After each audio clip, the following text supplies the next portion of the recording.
ಲಂಚ ಪಡೆಯುವಾಗ inspector Govindaraju trap ಕೇಸ್ಗೆ ಸಂಬಂಧಪಟ್ಟಂತೆ ಗೋವಿಂದರಾಜು ಬಳಿಕ ಹಿರಿಯ ಅಧಿಕಾರಿಗಳಿಗೂ ಸಂಕಷ್ಟ ಕಾದಿದೆಯಾ? ಚೀಟಿ ವ್ಯವಹಾರದ ಕೇಸ್ ಹಿನ್ನೆಲೆಯಲ್ಲಿ 4 ಲಕ್ಷ ರೂಪಾಯಿ ಲಂಚಕ್ಕೆ ಇನ್ಸ್ಪೆಕ್ಟರ್ ಬೇಡಿಕೆ ಇಟ್ಟಿದ್ರು ಅಂತ ಹೇಳಲಾಗಿದೆ. ಈ ಪ್ರಕರಣ ಸಂಬಂಧ ಗೋವಿಂದರಾಜು ಹಾಗೂ ದೂರುದಾರನ ಆಡಿಯೋ ವೈರಲ್ ಆಗಿದೆ. ಆಡಿಯೋದಲ್ಲಿ ಹಿರಿಯ ಅಧಿಕಾರಿಗಳ ಹೆಸರನ್ನ ಕೂಡ ಗೋವಿಂದರಾಜು ಪ್ರಸ್ತಾಪ ಮಾಡಿರ್ತಕ್ಕಂಥದ್ದು. ಇದೇ ವಿಷಯಕ್ಕೆ ನಗರ ಪೊಲೀಸ್ ಆಯುಕ್ತರಿಗೆ ಲಿಖಿತವಾಗಿ ದೂರನ್ನ ಕೂಡ ಕೊಟ್ಟಿದ್ದಾರೆ. ಇಲಾಖಾ ತನಿಖೆಗೆ ಸಿಮಂತ್ ಕುಮಾರ್ ಸಿಂಗ್ ಆದೇಶ ನೀಡಿದ್ದಾರೆ.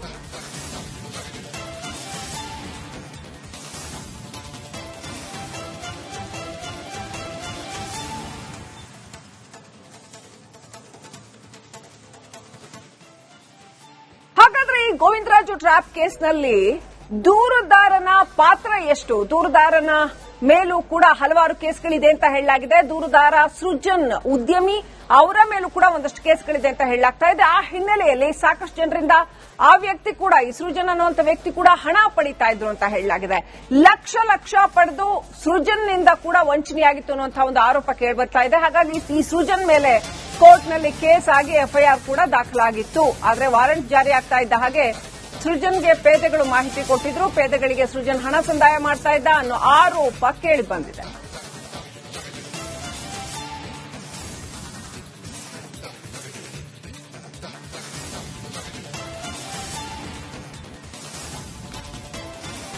ಈ ಗೋವಿಂದರಾಜು ಟ್ರ್ಯಾಪ್ ಆಗಿರೋ ಕೇಸ್ನಲ್ಲಿ ದೂರುದಾರ ಯಾರಿದ್ದಾನೆ, ಆತನ ವಿರುದ್ಧ ಕೂಡ ಒಂದಷ್ಟು ಆರೋಪ ಕೇಳಿಬಂದಿದೆ.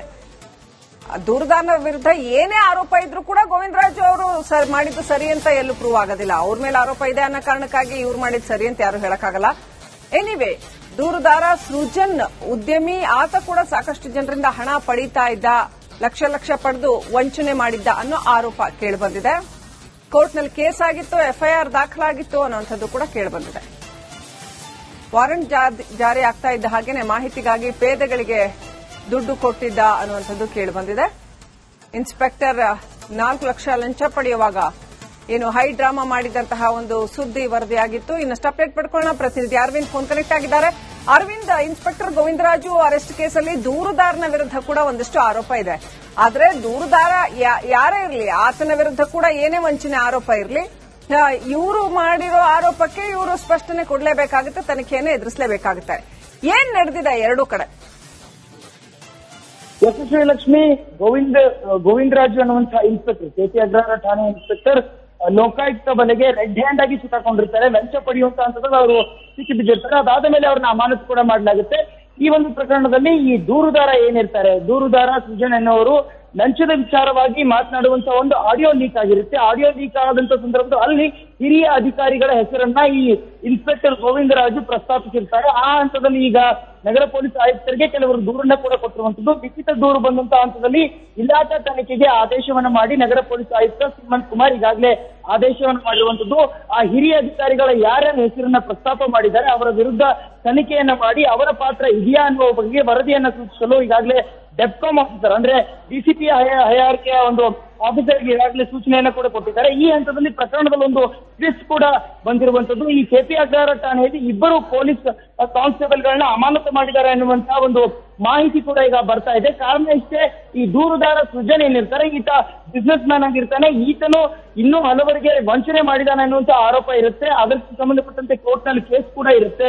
ವಾರೆಂಟ್ ಬಂದಂತಹ ಹಂತದಲ್ಲಿ ಆ ವಾರೆಂಟ್ ಸಂಬಂಧಪಟ್ಟಂತೆ ಕೋರ್ಟ್ ನಲ್ಲಿ ಆಗುವಂತಹ ಬೆಳವಣಿಗೆಗಳು, ಈ ಸಂಬಂಧಪಟ್ಟಂತೆ ಈ ಕಾನ್ಸ್ಟೇಬಲ್ಗಳು ದುಡ್ಡನ್ನ ಪಡೆದು ಆ ಬಿಸ್ನೆಸ್ ಮ್ಯಾನ್ಗೆ ಅದಕ್ಕೂ ಕೂಡ ಮುಂಚಿತವಾಗಿ ಒಂದು ಮಾಹಿತಿಯನ್ನ ರವಾನೆ ಮಾಡ್ತಿರ್ತಾರೆ. ಹಾಗಾಗಿ ಇಲ್ಲಿ ಪೊಲೀಸ್ ಕಾನ್ಸ್ಟೇಬಲ್ಗಳದ್ದು ಕೂಡ ಪಾತ್ರ ಇದೆ ಅನ್ನುವಂತ ಕಾರಣಕ್ಕಾಗಿ ಈಗ ಸೃಜನ್ ಮೇಲೆ ಕೂಡ ಆರೋಪ ಬರ್ತಾ ಇದೆ. ಪೊಲೀಸ್ ಕಾನ್ಸ್ಟೇಬಲ್ ಮೇಲೆ ಆರೋಪ ಬಂದಂತ ಹಿನ್ನೆಲೆ ಅವ್ರನ್ನು ಕೂಡ ಅಮಾನತು ಮಾಡಿದ್ದಾರೆ ಅನ್ನುವಂತ ಒಂದು ಮಾಹಿತಿ ಈಗ ಬರ್ತಾ ಇದೆ. ಒಟ್ಟಾರೆಯಾಗಿ ಇಲ್ಲಿ ಪೊಲೀಸ್ ಅಧಿಕಾರಿಗಳ ಪಾತ್ರ ಏನಿದೆ ಆ ಬಗೆಗೆ ಈಗ ಹೆಚ್ಚಿನ ತನಿಖೆ ಆಗಬೇಕು. ಹಾಗಾಗಿ ಇಲಾಖಾ ತನಿಖೆಗೆ ನಗರ ಪೊಲೀಸ್ ಆಯುಕ್ತರು ಈಗಾಗಲೇ ಆದೇಶ ಮಾಡಿರುವಂತದ್ದು. Srilakshmi, thank you Arvind ಡೀಟೇಲ್ಸ್ಗಾಗಿ.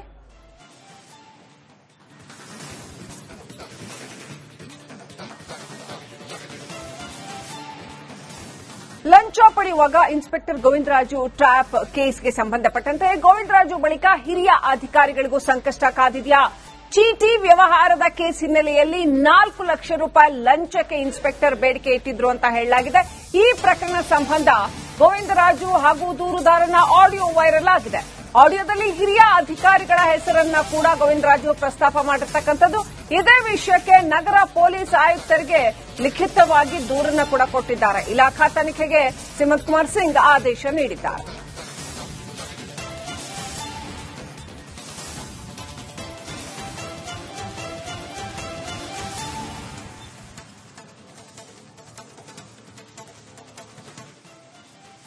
ಹಾಗಾದ್ರೆ ಈ ಗೋವಿಂದರಾಜು ಟ್ರ್ಯಾಪ್ ಕೇಸ್ನಲ್ಲಿ ದೂರುದಾರನ ಪಾತ್ರ ಎಷ್ಟು? ದೂರುದಾರನ ಮೇಲೂ ಕೂಡ ಹಲವಾರು ಕೇಸ್ಗಳಿದೆ ಅಂತ ಹೇಳಲಾಗಿದೆ. ದೂರುದಾರ ಸೃಜನ್ ಉದ್ಯಮಿ, ಅವರ ಮೇಲೂ ಕೂಡ ಒಂದಷ್ಟು ಕೇಸ್ಗಳಿದೆ ಅಂತ ಹೇಳಲಾಗ್ತಾ ಇದೆ. ಆ ಹಿನ್ನೆಲೆಯಲ್ಲಿ ಸಾಕಷ್ಟು ಜನರಿಂದ ಆ ವ್ಯಕ್ತಿ ಕೂಡ, ಈ ಸೃಜನ್ ಅನ್ನುವಂಥ ವ್ಯಕ್ತಿ ಕೂಡ ಹಣ ಪಡಿತಾ ಇದ್ರು ಅಂತ ಹೇಳಲಾಗಿದೆ. ಲಕ್ಷ ಪಡೆದು ಸೃಜನ್ನಿಂದ ಕೂಡ ವಂಚನೆಯಾಗಿತ್ತು ಅನ್ನುವಂತಹ ಒಂದು ಆರೋಪ ಕೇಳಿಬರ್ತಾ ಇದೆ. ಹಾಗಾಗಿ ಈ ಸೃಜನ್ ಮೇಲೆ ಕೋರ್ಟ್ನಲ್ಲಿ ಕೇಸ್ ಆಗಿ ಎಫ್ಐಆರ್ ಕೂಡ ದಾಖಲಾಗಿತ್ತು. ಆದರೆ ವಾರೆಂಟ್ ಜಾರಿ ಆಗ್ತಾ ಇದ್ದ ಹಾಗೆ ಸೃಜನ್ಗೆ ಪೇದೆಗಳು ಮಾಹಿತಿ ಕೊಟ್ಟಿದ್ರು. ಪೇದೆಗಳಿಗೆ ಸೃಜನ್ ಹಣ ಸಂದಾಯ ಮಾಡ್ತಾ ಇದ್ದ ಅನ್ನೋ ಆರೋಪ ಕೇಳಿ ಬಂದಿದೆ.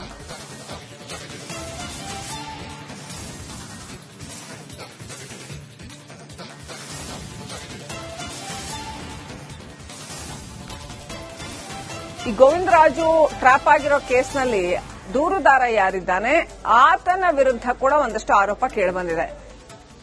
ದೂರುದಾರನ ವಿರುದ್ಧ ಏನೇ ಆರೋಪ ಇದ್ರೂ ಕೂಡ ಗೋವಿಂದರಾಜು ಅವರು ಮಾಡಿದ್ದು ಸರಿ ಅಂತ ಎಲ್ಲೂ ಪ್ರೂವ್ ಆಗೋದಿಲ್ಲ. ಅವ್ರ ಮೇಲೆ ಆರೋಪ ಇದೆ ಅನ್ನೋ ಕಾರಣಕ್ಕಾಗಿ ಇವ್ರು ಮಾಡಿದ್ದು ಸರಿ ಅಂತ ಯಾರು ಹೇಳಕ್ಕಾಗಲ್ಲ. ಎನಿವೆ, ದೂರುದಾರ ಸೃಜನ್ ಉದ್ಯಮಿ, ಆತ ಕೂಡ ಸಾಕಷ್ಟು ಜನರಿಂದ ಹಣ ಪಡೀತಾ ಇದ್ದ, ಲಕ್ಷ ಪಡೆದು ವಂಚನೆ ಮಾಡಿದ್ದ ಅನ್ನೋ ಆರೋಪ ಕೇಳಿಬಂದಿದೆ. ಕೋರ್ಟ್ನಲ್ಲಿ ಕೇಸ್ ಆಗಿತ್ತು, ಎಫ್ಐಆರ್ ದಾಖಲಾಗಿತ್ತು ಅನ್ನುವಂಥದ್ದು ಕೂಡ ಕೇಳಿಬಂದಿದೆ. ವಾರೆಂಟ್ ಜಾರಿ ಆಗ್ತಾ ಇದ್ದ ಹಾಗೇನೆ ಮಾಹಿತಿಗಾಗಿ ಪೇದೆಗಳಿಗೆ ದುಡ್ಡು ಕೊಟ್ಟಿದ್ದ ಅನ್ನುವಂಥದ್ದು ಕೇಳಿಬಂದಿದೆ. ಇನ್ಸ್ಪೆಕ್ಟರ್ 4 ಲಕ್ಷ ಲಂಚ ಪಡೆಯುವಾಗ ಏನು ಹೈ ಡ್ರಾಮಾ ಮಾಡಿದಂತಹ ಒಂದು ಸುದ್ದಿ ವರದಿಯಾಗಿತ್ತು. ಇನ್ನಷ್ಟು ಅಪ್ಡೇಟ್ ಪಡ್ಕೊಳ್ಳೋಣ. ಪ್ರತಿನಿಧಿ ಅರವಿಂದ್ ಫೋನ್ ಕನೆಕ್ಟ್ ಆಗಿದ್ದಾರೆ. ಅರವಿಂದ್, ಇನ್ಸ್ಪೆಕ್ಟರ್ ಗೋವಿಂದರಾಜು ಅರೆಸ್ಟ್ ಕೇಸಲ್ಲಿ ದೂರುದಾರನ ವಿರುದ್ಧ ಕೂಡ ಒಂದಿಷ್ಟು ಆರೋಪ ಇದೆ. ಆದ್ರೆ ದೂರುದಾರ ಯಾರೇ ಇರಲಿ, ಆತನ ವಿರುದ್ಧ ಕೂಡ ಏನೇ ವಂಚನೆ ಆರೋಪ ಇರಲಿ, ಇವರು ಮಾಡಿರೋ ಆರೋಪಕ್ಕೆ ಇವರು ಸ್ಪಷ್ಟನೆ ಕೊಡಲೇಬೇಕಾಗುತ್ತೆ, ತನಿಖೆಯನ್ನು ಎದುರಿಸಲೇಬೇಕಾಗುತ್ತೆ. ಏನ್ ನಡೆದಿದೆ ಎರಡೂ ಕಡೆ? ಯಶಸ್ವಿ ಲಕ್ಷ್ಮಿ, ಗೋವಿಂದರಾಜು ಅನ್ನುವಂತಹ ಇನ್ಸ್ಪೆಕ್ಟರ್, ಕೆಪಿ ಅಗ್ರಹಾರ ಠಾಣೆ ಇನ್ಸ್ಪೆಕ್ಟರ್ ಲೋಕಾಯುಕ್ತ ಬಲೆಗೆ ರೆಡ್ ಹ್ಯಾಂಡ್ ಆಗಿ ಸಿಕ್ಕಾಕೊಂಡಿರ್ತಾರೆ. ಲಂಚ ಪಡೆಯುವಂತ ಹಂತದಲ್ಲಿ ಅವರು ಸಿಕ್ಕಿ ಬಿದ್ದಿರ್ತಾರೆ. ಅದಾದ ಮೇಲೆ ಅವ್ರನ್ನ ಅಮಾನತು ಕೂಡ ಮಾಡಲಾಗುತ್ತೆ. ಈ ಒಂದು ಪ್ರಕರಣದಲ್ಲಿ ಈ ದೂರುದಾರ ಏನಿರ್ತಾರೆ, ದೂರುದಾರ ಸೃಜನ್ ಎನ್ನುವರು ಲಂಚದ ವಿಚಾರವಾಗಿ ಮಾತನಾಡುವಂತಹ ಒಂದು ಆಡಿಯೋ ಲೀಕ್ ಆಗಿರುತ್ತೆ. ಆಡಿಯೋ ಲೀಕ್ ಆದಂತ ಸಂದರ್ಭದಲ್ಲಿ ಅಲ್ಲಿ ಹಿರಿಯ ಅಧಿಕಾರಿಗಳ ಹೆಸರನ್ನ ಈ ಇನ್ಸ್ಪೆಕ್ಟರ್ ಗೋವಿಂದರಾಜು ಪ್ರಸ್ತಾಪಿಸಿರ್ತಾರೆ. ಆ ಹಂತದಲ್ಲಿ ಈಗ ನಗರ ಪೊಲೀಸ್ ಆಯುಕ್ತರಿಗೆ ಕೆಲವರು ದೂರನ್ನ ಕೂಡ ಕೊಟ್ಟಿರುವಂತದ್ದು. ಲಿಖಿತ ದೂರು ಬಂದಂತಹ ಹಂತದಲ್ಲಿ ಇಲಾಖಾ ತನಿಖೆಗೆ ಆದೇಶವನ್ನು ಮಾಡಿ ನಗರ ಪೊಲೀಸ್ ಆಯುಕ್ತ ಸಿಮಂತ್ ಕುಮಾರ್ ಈಗಾಗಲೇ ಆದೇಶವನ್ನು ಮಾಡಿರುವಂತದ್ದು. ಆ ಹಿರಿಯ ಅಧಿಕಾರಿಗಳ ಯಾರ್ಯಾರ ಹೆಸರನ್ನ ಪ್ರಸ್ತಾಪ ಮಾಡಿದ್ದಾರೆ ಅವರ ವಿರುದ್ಧ ತನಿಖೆಯನ್ನ ಮಾಡಿ ಅವರ ಪಾತ್ರ ಇದೆಯಾ ಅನ್ನುವ ಬಗ್ಗೆ ವರದಿಯನ್ನ ಸೂಚಿಸಲು ಈಗಾಗಲೇ ಡೆಪ್ಕಾಂ ಆಫೀಸರ್ ಅಂದ್ರೆ ಡಿಸಿಪಿ ಹಯಾರಿಕೆಯ ಒಂದು ಆಫೀಸರ್ಗೆ ಈಗಾಗಲೇ ಸೂಚನೆಯನ್ನ ಕೂಡ ಕೊಟ್ಟಿದ್ದಾರೆ. ಈ ಹಂತದಲ್ಲಿ ಪ್ರಕರಣದಲ್ಲಿ ಒಂದು ಟ್ವಿಸ್ಟ್ ಕೂಡ ಬಂದಿರುವಂತದ್ದು. ಈ ಕೆಪಿ ಅಗ್ರಹಾರ ಠಾಣೆಯಲ್ಲಿ ಇಬ್ಬರು ಪೊಲೀಸ್ ಕಾನ್ಸ್ಟೇಬಲ್ಗಳನ್ನ ಅಮಾನತು ಮಾಡಿದ್ದಾರೆ ಅನ್ನುವಂತಹ ಒಂದು ಮಾಹಿತಿ ಕೂಡ ಈಗ ಬರ್ತಾ ಇದೆ. ಕಾರಣ ಇಷ್ಟೇ, ಈ ದೂರುದಾರ ಸೃಜನ್ ಏನಿರ್ತಾರೆ, ಈತ ಬಿಸ್ನೆಸ್ ಮ್ಯಾನ್ ಆಗಿರ್ತಾನೆ. ಈತನು ಇನ್ನೂ ಹಲವರಿಗೆ ವಂಚನೆ ಮಾಡಿದಾನೆ ಅನ್ನುವಂತ ಆರೋಪ ಇರುತ್ತೆ. ಅದಕ್ಕೆ ಸಂಬಂಧಪಟ್ಟಂತೆ ಕೋರ್ಟ್ ನಲ್ಲಿ ಕೇಸ್ ಕೂಡ ಇರುತ್ತೆ. ವಾರೆಂಟ್ ಬಂದಂತಹ ಹಂತದಲ್ಲಿ ಆ ವಾರೆಂಟ್ ಸಂಬಂಧಪಟ್ಟಂತೆ ಕೋರ್ಟ್ ನಲ್ಲಿ ಆಗುವಂತ ಬೆಳವಣಿಗೆಗಳು, ಈ ಸಂಬಂಧಪಟ್ಟಂತೆ ಈ ಕಾನ್ಸ್ಟೇಬಲ್ಗಳು ದುಡ್ಡನ್ನ ಪಡೆದು ಆ ಬಿಸ್ನೆಸ್ ಮ್ಯಾನ್ಗೆ ಅದಕ್ಕೂ ಕೂಡ ಮುಂಚಿತವಾಗಿ ಒಂದು ಮಾಹಿತಿಯನ್ನ ರವಾನೆ ಮಾಡ್ತಿರ್ತಾರೆ. ಹಾಗಾಗಿ ಇಲ್ಲಿ ಪೊಲೀಸ್ ಕಾನ್ಸ್ಟೇಬಲ್ಗಳದ್ದು ಕೂಡ ಪಾತ್ರ ಇದೆ ಅನ್ನುವಂತ ಕಾರಣಕ್ಕಾಗಿ ಈಗ ಸೃಜನ್ ಮೇಲೆ ಕೂಡ ಆರೋಪ ಬರ್ತಾ ಇದೆ. ಪೊಲೀಸ್ ಕಾನ್ಸ್ಟೇಬಲ್ ಮೇಲೆ ಆರೋಪ ಬಂದಂತ ಹಿನ್ನೆಲೆ ಅವ್ರನ್ನು ಕೂಡ ಅಮಾನತು ಮಾಡಿದ್ದಾರೆ ಅನ್ನುವಂತ ಒಂದು ಮಾಹಿತಿ ಈಗ ಬರ್ತಾ ಇದೆ. ಒಟ್ಟಾರೆಯಾಗಿ ಇಲ್ಲಿ ಪೊಲೀಸ್ ಅಧಿಕಾರಿಗಳ ಪಾತ್ರ ಏನಿದೆ ಆ ಬಗೆಗೆ ಈಗ ಹೆಚ್ಚಿನ ತನಿಖೆ ಆಗಬೇಕು. ಹಾಗಾಗಿ ಇಲಾಖಾ ತನಿಖೆಗೆ ನಗರ ಪೊಲೀಸ್ ಆಯುಕ್ತರು ಈಗಾಗಲೇ ಆದೇಶ ಮಾಡಿರುವಂತದ್ದು. Srilakshmi, thank you Arvind ಡೀಟೇಲ್ಸ್ಗಾಗಿ.